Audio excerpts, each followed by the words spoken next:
Hey everyone, welcome to my channel. This is Vasundhara Singh and आज हम समझेंगे पोएटिक डिवाइसेस को। कुछ ऐसे पोएटिक डिवाइसेस जो बहुत कॉमनली यूज करे जाते हैं पोएम्स में, like simile, irony, alliteration, metaphor और ऐसे बहुत सारे हैं जिनको आज हम समझेंगे।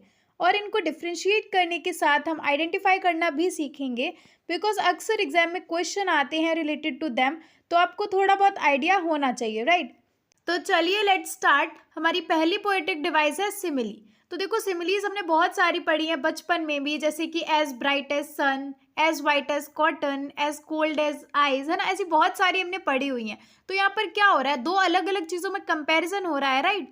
तो जब भी हम दो चीज़ों में कंपैरिजन कर रहे हो एंड कंपैरिजन के टाइम पर हम जो है दो वर्ड्स का यूज़ करें, लाइक या फिर एज का, तो लाइक और एज का यूज़ किया जाता है कंपैरिजन में, तब वो सिमिली होती है।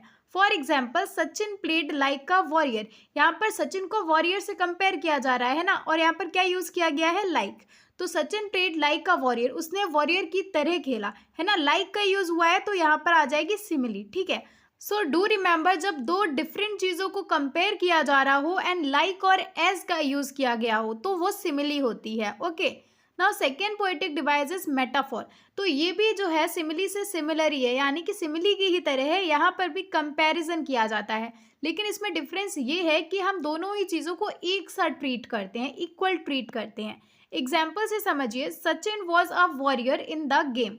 यानी कि यहाँ पर सचिन को वॉरियर से कंपेयर किया गया है, लेकिन यहाँ पर सचिन को ही वॉरियर बता दिया है ना, हमने दोनों चीज़ों को इक्वल माना, सचिन और वॉरियर, है ना।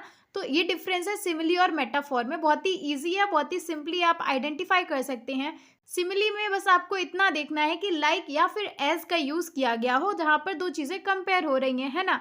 एंड मेटाफोर में आपको ये ध्यान रखना है कि दो चीजों को कंपेयर किया जा रहा हो, लेकिन उन दोनों चीजों को इक्वली ट्रीट किया गया हो, यानी कि सचिन और वॉरियर, मतलब सचिन ही वॉरियर है ना। तो दिस इज द डिफरेंस। अब थर्ड जो हमारी पोएटिक डिवाइस है दैट इज पर्सोनिफिकेशन, जो कि बहुत ही सिंपल है। आपको केवल इतना देखना है, कोई भी नॉन लिविंग ऑब्जेक्ट है, कोई भी नॉन लिविंग थिंग है, उसको आपने ह्यूमन ट्रेट दे दी, है ना, ह्यूमन क्वालिटी दे दी, तब वो पर्सोनिफिकेशन हो जाता है। For example, tree sprinting. अब स्प्रिंटिंग का मतलब क्या होता है, दौड़ना। अब ट्रीज दौड़ तो नहीं सकते, ये तो एक ह्यूमन फीचर दे दिया हमने इनको, है ना। तो ये पर्सोनिफिकेशन का एग्जाम्पल हो जाता है। और भी एग्जाम्पल्स हम देख सकते हैं, जैसे कि अक्सर हम बोलते हैं माई कार इज टायर्ड। अब कार थोड़ी ना थक सकती, वो तो एक मशीन है, लेकिन टायर्ड होना ये हमने एक ह्यूमन फीचर दे दिया, तो ये पर्सोनिफिकेशन का एग्जाम्पल हो गया, राइट। ऐसे ही हमने बोल दिया द स्टॉर्म इज एंग्री। अब कोई भी तूफान थोड़ी ना एंग्री हो सकता है, लेकिन हमने एक ह्यूमन फीचर दे दिया स्टॉर्म को, तो ये हो जाते हैं पर्सोनिफिकेशन के एग्जाम्पल्स, ठीक है। आई होप आपको समझ आया होगा, okay. Now fourth one is oxymoron. तो ऑक्सीमोरॉन का मतलब ये होता है कि जब हम दो कॉन्ट्राडिक्टरी टर्म्स को, यानी कि दो बिल्कुल ही अपोजिट टर्म्स को एक साथ कंबाइन कर देते हैं, तब हमारी जो पोएटिक डिवाइस होती है दैट इज ऑक्सीमोरॉन। तो इसके एग्जाम्पल देखें तो example is greedy good doers. अब देखो, दो बिल्कुल ही अपोजिट चीजों को एक साथ लाके रख दिया। ग्रीडी का मतलब होता है लालची। अब जो लालची होगा वो अच्छा इंसान तो नहीं होगा, अच्छे कर्म करने वाला तो डेफिनेटली नहीं होगा ना। तो दो बिल्कुल ही डिफरेंट चीजों को हमने एक साथ में लाके रख दिया, ग्रीडी गुड डूअर्स, है ना। We can see more examples, जैसे कि हम जो है रेंडमली बोल देते हैं कि एक्ट नेचुरल। अब देखो, यहाँ पर दोनों चीजें बिल्कुल ही कॉन्ट्राडिक्टरी बोल दी, एक्ट भी करो और नेचुरल भी रहो, है ना, बिल्कुल ही डिफरेंट टर्म्स हैं। तो यहाँ पर हमारा जो वर्ड हो जाएगा, जो पोएटिक डिवाइस हो जाएगी, that will be oxymoron. Okay, now next is irony. तो आयरनी तब होती है जब there is a contrast between what is expected to happen and what actually happens. तो देखो, आयरनी क्या होता है, जब कोई चीज़ हम एक्सपेक्ट कर रहे हो कि ऐसा होगा एंड बिल्कुल ही उसका अपोजिट हो जाता है, तब वो आयरनी की सिचुएशन होती है। थोड़ा सा और क्लियर वे में कहें तो आप ऐसा समझिए, अगर हम किसी चीज़ को टॉन्ट करके कह रहे हैं, चलिए एग्जाम्पल से समझते हैं। देखो, किसी दिन जो है आपका दिन बहुत ही ज़्यादा बेकार गया हो, बहुत ही ज़्यादा बोरियत से भरा हो, एंड आप बोलते हैं व्हाट अ लवली डे, है ना। ये आप टॉन्ट करके बोल रहे हैं, बिल्कुल ही कॉन्ट्रास्टिंग बोल रहे हैं, जो हुआ है उससे बिल्कुल ही अपोजिट, है ना। तो ये सिचुएशन होती है आयरनी की। इसका एक एग्जाम्पल हमारी क्लास 10th के बुक में भी था, जो हमारा चैप्टर था अ लेटर टू गॉड। तो उसमें जो है वो पैसे पोस्टमैन देते हैं लेंचो को, राइट। एंड लेकिन लेंचो का क्या कहना था कि इन्होंने चुरा लिया, मतलब बिल्कुल ही अपोजिट बोल रहा है ना। सो यहाँ पर जो लेंचो था ये बिल्कुल ही अपोजिट बोल रहा था, राइट। हुआ कुछ और था एंड वो बिल्कुल ही अपोजिट बोल रहा था। तो that was a situation of irony. I hope now you understood. तो जहाँ पर भी हम टॉन्ट वे में बोल रहे हो, बिल्कुल ही अपोजिट कोई चीज़ हुई हो और हम उसका बिल्कुल ही अपोजिट बोल रहे हो, तो that is the situation of irony, okay. Next is repetition. तो रेपिटेशन बहुत ही सिंपल है, जब किसी भी सेंटेंस में एक वर्ड को रिपीट किया गया हो, that is repetition. Example far, far from, तो यहाँ पर फार को रिपीट किया गया है ना, तो that is the example of repetition. Next is alliteration. तो एलिटरेशन में क्या होता है, जब हम किसी भी लेटर का रिपीटेशन करते हैं, केवल लेटर का, वर्ड का नहीं, लेटर का, है ना, और हर एक वर्ड के बिगिनिंग में जब उसका रिपीटेशन होता है, तब that is the situation of alliteration.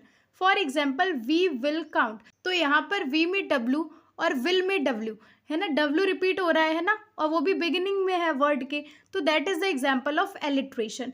We have multiple examples, जैसे कि मिक्की माउस, तो मिक्की और माउस दोनों में ही एम जो वर्ड है ये स्टार्टिंग में है एंड ये रिपीट हो रहा है, तो that will be the example of alliteration. I hope you understood. ध्यान रखना, जो रेपिटेशन हो रहा है लेटर का, वो बिगिनिंग में ही हो रहा है, वर्ड का जो फर्स्ट लेटर है वो रिपीट हो रहा है ना, then it is the situation of alliteration. Next is hyperbole. तो ये आपको वर्ड से ही समझ में आ रहा होगा, जब हम किसी भी चीज को बहुत ही ज्यादा बढ़ा चढ़ा के बोलते हैं, तब वो हमारी जो लिटरेरी डिवाइस होती है दैट इज हाइपरबोल, यानी कि हम किसी भी चीज़ को बहुत ही ज़्यादा एग्जेजरेट कर रहे हैं, बहुत ही बड़ा चढ़ा के बोल रहे हैं। For example, I have told you a million times. अब किसी ने भी किसी को भी एक बात मिलियन टाइम्स तो नहीं कही होगी, 2, 4, 10, 15 बार कही होगी, राइट, बट यहाँ पर इन्होंने कितना ज़्यादा बड़ा चढ़ा के बोला, I have told you a million times, है ना, तो this is the example of hyperbole. अब चलिए एक और एग्जाम्पल कंसिडर करते हैं। जैसे कभी कोई भी बुक जो है भारी होती है, तो बोल देते हैं हम ऐसे, this book weights a tons. अब कोई भी बुक क्यों ना हो, टन्स की तो नहीं होगी, है ना, तो हमने इस चीज़ को बहुत ही ज़्यादा बढ़ा चढ़ा के बोल दिया, तो that is the example of hyperbole.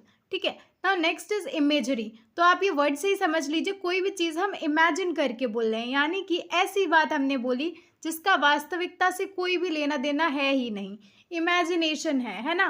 तो इमेजरी पोएटिक डिवाइस तब आती है जब कोई भी पोएट जो है किसी भी चीज़ का यूज़ करता है केवल सिंबॉलिक मीनिंग के लिए, मतलब किसी भी चीज़ को सिंबलाइज करने के लिए हमने ऐसी चीज़ बोल दी, बट वो केवल इमेजिनेशन में है, वो रियल लाइफ में नहीं है, वो रियलिटी नहीं है। For example, a flowery band to bind us to the earth. तो क्या ये पॉसिबल है कोई फ्लोरी बैंड हमको अर्थ से कनेक्ट कर ले? नहीं, बट पोएट ने इस चीज़ का यूज़ किया है किसी चीज़ को सिंबलाइज करते हुए, बट ये तो पॉसिबल नहीं है ना कि फ्लोरी बैंड हमको अर्थ से बांध के रखता हो, है ना, तो ये पूरी तरह से इमेजिनेशन है, तो that is the example of imagery. Now next is assonance. So it is the repetition of vowel sounds in words, यानी कि डिफरेंट वर्ड्स लिखे हुए हैं एक फ्रेज में, एक सेंटेंस में, एंड उसमें वोवल्स का रिपीटिशन हुआ है। वोवल्स यू नो ना, AEIOU, तो इनमें से किसी वोवल का रिपीटिशन हो रहा है वर्ड्स में, दैट इज एसोनेंस। चलिए एग्जाम्पल से समझते हैं। तो यहाँ पर example is given, home to Cochin last Friday morning. तो यहाँ पर अगर आप देखें, वोवल ओ का यूज हुआ है, बार बार रिपीट हो रहा है, होम में ओ, टू में ओ, कोचिन में ओ, देन मॉर्निंग में ओ, तो यहाँ पर ओ का रिपीटेशन हो रहा है, ओ जो है वोवल है ना, तो ये एग्जाम्पल हो गया हमारा एसोनेंस का। I hope it is clear. यहाँ पर जो है वोवल साउंड का रिपीटेशन हो रहा है वर्ड्स में, then it is assonance. Next is anaphora. तो एनाफोरा में क्या होता है, जब एक से ज़्यादा फ्रेज लिखे हों, एक से ज़्यादा सेंटेंसेस लिखे हों, तब जो उन सेंटेंसेस का पहला वर्ड है वो रिपीट हो रहा हो, देन इट इज एनाफोरा। चलिए एग्जाम्पल देखते हैं।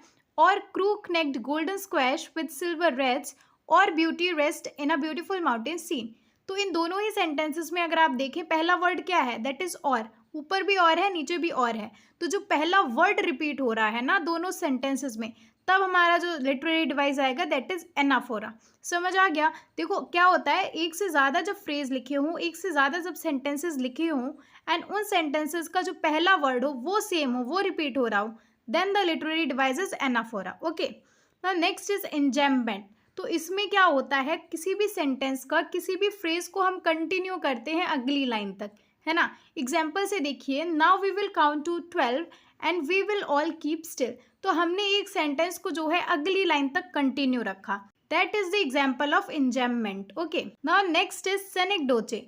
आई don't know what the actual pronunciation is, but it is what it is. तो इसका मतलब ये होता है कि जब हम किसी वर्ड का यूज़ कर रहे हैं जिसके मल्टीपल मीनिंग्स हो एक लाइन में। एग्जाम्पल से समझिए, हमारी जो पोएम है aunt Jennifer's tiger, class 12th में, तो उसमें एक वर्ड यूज़ होता है टेरिफाइड हैंड्स। तो वहाँ पर टेरिफाइड हैंड्स को न केवल उनके हैंड से ही कनेक्ट किया गया है, बल्कि ये बताया गया है कि उनके हैंड के साथ साथ उनकी पूरी बॉडी ही टेरिफाइड है है ना। तो हमने एक वर्ड के थ्रू जो है मल्टीपल मीनिंग्स निकाले, एक से ज्यादा मीनिंग निकल रहा है, then the literary device will be synecdoche. Okay, now next is transferred epithet. तो बहुत ही सिंपल है, इसमें क्या होता है, जब हम किसी भी चीज को डिस्क्राइब करने के लिए एडजेक्टिव का यूज करते हैं तब जो हमारी लिटरेरी डिवाइस रहेगी that is transferred epithet. Example से समझिए, स्लीपलेस नाइट्स, तो यहाँ पर नाइट को एक्सप्लेन कर रहा है, एडजेक्टिव क्या गिवन है, स्लीपलेस, यानी कि नाइट्स कैसी थी, स्लीपलेस थी। ठीक है, तो यहाँ पर हमने एक एडजेक्टिव का यूज किया नाइट्स को डिस्क्राइब करने के लिए। I hope now you understood. Now next is consonance. तो this is similar to assonance, दोनों में डिफरेंस यही है कि एसोनेंस में वर्बस का रिपीटेशन हो रहा था एंड कॉन्सोनेंस में हमको देखने को मिलता है कि कॉन्सोनेंट्स का रिपीटेशन होता है। ठीक है, तो ये डिफरेंस है दोनों में। जब हमको कॉन्सोनेंट्स का रिपीटेशन देखने को मिलता है किसी फ्रेज में, किसी सेंटेंस में, तब हमारा जो लिटरेरी डिवाइस होगा दैट इज कॉन्सोनेंस। तो it is very easy to identify as well.